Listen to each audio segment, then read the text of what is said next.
सच में ये फोन तबाही है, क्योंकि 50,000 वाले स्मार्टफोन में जो तुम्हें फीचर्स मिलते हैं वही सेम फीचर्स तुम्हें इस 30,000 वाले फोन में मिलेंगे। हे गाइस, मेरा नाम अक्की है और टेक अक्की पे तुम सबका स्वागत है। सो गाइस, फाइनली पोको ने एफ सीरीज का एक और नया स्मार्टफोन लॉन्च कर दिया है। और जैसे कि हम सबको पता है कि पोको का जो एफ सीरीज होता है वो अपने परफॉर्मेंस और अपनी प्राइसिंग को लेके काफी चर्चे में रहता है, तो इस चीज को इस फोन ने भी प्रूव कर दिया है। सो आओ जानते हैं कि आखिर ये स्मार्टफोन हमें कौन कौन से फीचर्स देता है। सो सबसे पहले बात करते हैं हम डिस्प्ले की। तो इसके अंदर लगा हुआ है 6.7 इंच का 1.5K वाला एमोलेड डिस्प्ले, और ये डिस्प्ले 120 हर्ट्ज रिफ्रेश रेट के साथ आता है। और इसके साथ ये 12 बिट कलर को भी सपोर्ट करता है। और ब्राइटनेस की बात करें तो इसकी पीक ब्राइटनेस 1400 नीट्स की है, यानी कि अगर तुम लोग फोन को आउटडोर में भी चलाते हो तो तुम्हें कोई तकलीफ नहीं आएगी। अब कैमरे की बात करें तो बैक में हमें डुअल कैमरा देखने को मिलता है, जिसमें मेन कैमरा 50 मेगापिक्सल का सोनी का IMX882 है, जो कि OIS सपोर्ट के साथ आता है। और सेकंड कैमरा अल्ट्रा वाइड है, जो कि 8 मेगापिक्सल का आता है। इसके साथ फ्रंट में सेल्फी के लिए 20 मेगापिक्सल का कैमरा दिया हुआ है। अब इसके बैक में जो मेन कैमरा है, इससे तुम लोग 4K 60 FPS तक की वीडियो रिकॉर्डिंग कर सकते हो, और सेल्फी कैमरे की मदद से 1080 60 FPS तक की वीडियो रिकॉर्डिंग कर सकते हो। सो गाइस, अब तुम लोग कैमरे को लेके इस फोन को जज मत करना, क्योंकि ये जो एफ सीरीज का फोन है ये खास करके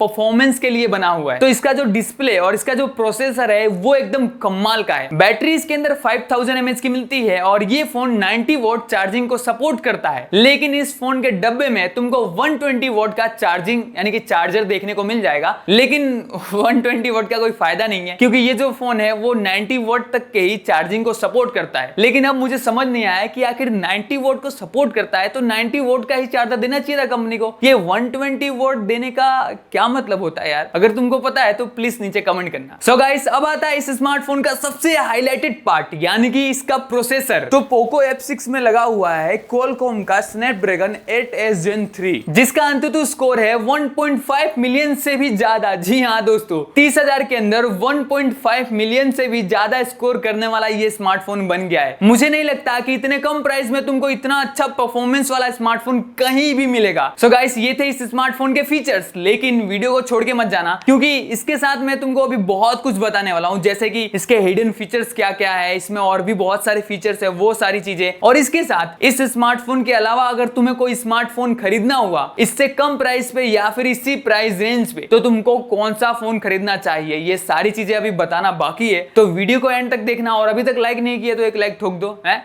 क्या कर रहे हो, जल्दी करो एक लाइक। तो सबसे पहले इसके बॉक्स में तुम्हें एक चार्जर मिल जाता है 120 वॉट का, लेकिन स्मार्टफोन 90 वॉट तक के ही चार्जिंग को सपोर्ट करता है। तो 120 वॉट कंपनी वालों ने क्यों दिया इसका मुझे कोई आइडिया नहीं है, वो तुमको ही पूछना पड़ेगा। और बॉक्स में तुमको एक केस भी मिल जाता है। वेरिएंट्स की बात करें तो इसमें तुम्हें 3 वेरिएंट्स देखने को मिलेंगे। जो बेस वेरिएंट है वो 8GB रैम 256GB रोम के साथ आता है, जिसकी प्राइसिंग है 30,000 रुपए। हाँ, 30,000 रुपए है। अब तुम लोग ये मत बोलना कि थंबनेल के ऊपर तो 25-26 हजार लिखा हुआ था, तो वो लिखना पड़ता है, क्या करे। अब तुम लोग जल्दी से क्लिक तो मारते नहीं हो हम छोटे यूट्यूबर्स की वीडियो को, तो कुछ ना कुछ तो करना ही पड़ता है। वैसे अगर तुम लोग ये स्मार्टफोन जिस दिन लॉन्च हो रहा है उस दिन लोगे इस स्मार्टफोन को, तो तुमको ये स्मार्टफोन सब कुछ मिला के, यानी कि डिस्काउंट सब कुछ मिला के 26 से 27 हजार के अंदर पड़ जाएगा। लेकिन मैं तुमको एक्चुअली प्राइस बताऊं तो इस स्मार्टफोन का जो बेस वेरिएंट है उसका प्राइस 30,000 रुपए है, और जो सेकंड वेरिएंट है यानी कि 12GB रैम 256GB रोम उसकी प्राइस 32,000 रुपए है, और तीसरा जो वेरिएंट है 12GB रैम 512GB रोम उसकी प्राइसिंग है 34,000 रुपए। तो ये थी इसकी प्राइसिंग। तो प्राइसिंग को लेके कभी भी कंफ्यूज मत होना, अगर कंफ्यूज हो गए तो मेरी वीडियो आगे आराम से देख लेना, सब कुछ क्लियर हो जाएगा। सो गाइस, अब मैं तुमको बताता हूं इस स्मार्टफोन के एक्स्ट्रा यानी कि छोटे मोटे जो एकदम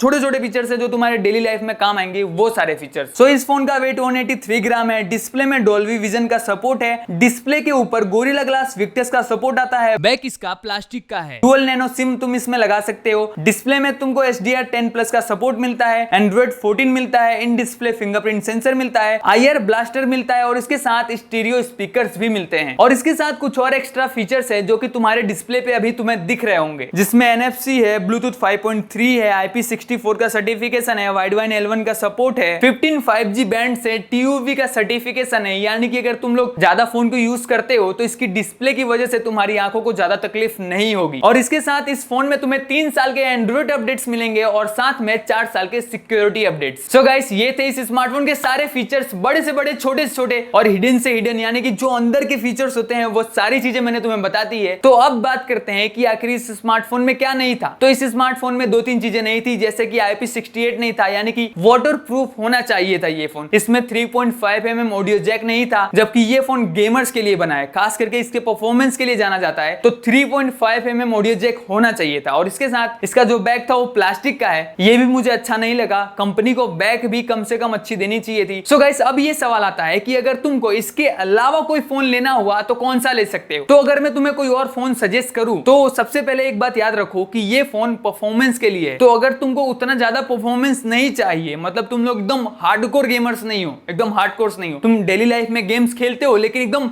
हाई लेवल का नहीं, तो तुमको मैं सजेस्ट करूंगा मोटोरोला का मोटो S50 फ्यूजन। बहुत कमाल का फोन है, तुमको एक बार इसे चेकआउट करना चाहिए। इसके ऊपर मैंने वीडियो बनाई है जिसका लिंक मैंने डिस्क्रिप्शन में या फिर आई कार्ड में दे दिया है, एक बार उसे चेकआउट करना। सच में कमाल का फोन है। लेकिन तुम्हें ऐसा ही कोई परफॉर्मेंस वाला स्मार्टफोन चाहिए लेकिन कम प्राइस रेंज पे, तो मैं तुम्हें सजेस्ट करूंगा पोको का ही पोको X6 Pro, जो कि 25,000 के अंदर आता है और इसका अंततः स्कोर 1.3 मिलियन के अराउंड है। हाँ, 1.3 मिलियन के अराउंड। और ये भी फोन काफी अच्छा है जिसे तुम चेकआउट कर सकते हो अगर तुम्हारा बजट थोड़ा सा कम है और तुम्हें परफॉर्मेंस बेस्ड फोन चाहिए। वैसे मैंने बताया मोटो S50 फ्यूजन, वो भी काफी अच्छा फोन है, वो भी 23-24 हजार में आता है। उसकी वीडियो का लिंक डिस्क्रिप्शन में है, एक बार चेकआउट करना। तो वीडियो यहाँ पे समाप्त हुई। अब वीडियो को लाइक करो, चैनल को सब्सक्राइब करो और तुम अपने घर जाओ, मैं अपने घर जाता हूँ। तो मिलते हैं अगली एक और ऐसी वीडियो में, तब तक के लिए टाटा बाय बाय।